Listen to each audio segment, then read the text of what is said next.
আল্লাহ তাআলা বলছেন কুতিবা আলাইকুমুস সিয়াম কামা কুতিবা আলাল লাযিনা মিন ক্বাবলিকুম লাআল্লাকুম তাত্তাকুন।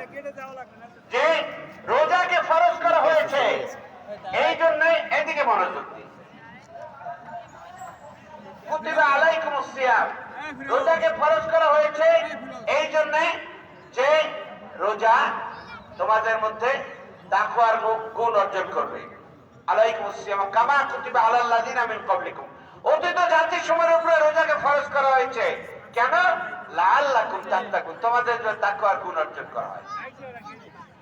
যে তাকওয়াবান হয়, আল্লাহকে ভয় করে চলে, সে রোজা রাখতে পারে।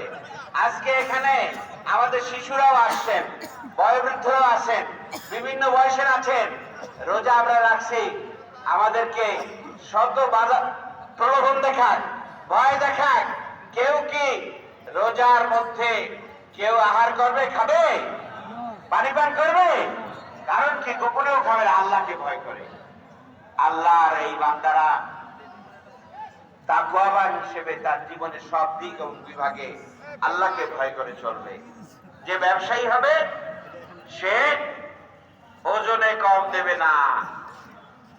যে আল্লাহকে ভয় করে সে কি ওজনে কম দেবে? সে মালে ভেজাল মিশাবে না। এইখানে ব্যবসায়ী ভাইরা আছেন, যে আল্লাহকে ভয় করে চলে সে ওজনে কম দেবে না, মাপে কম দেবে না, ভেজাল দেবে না, সত্য বলে মিথ্যা, মিথ্যা বলে সত্যরা চালাকে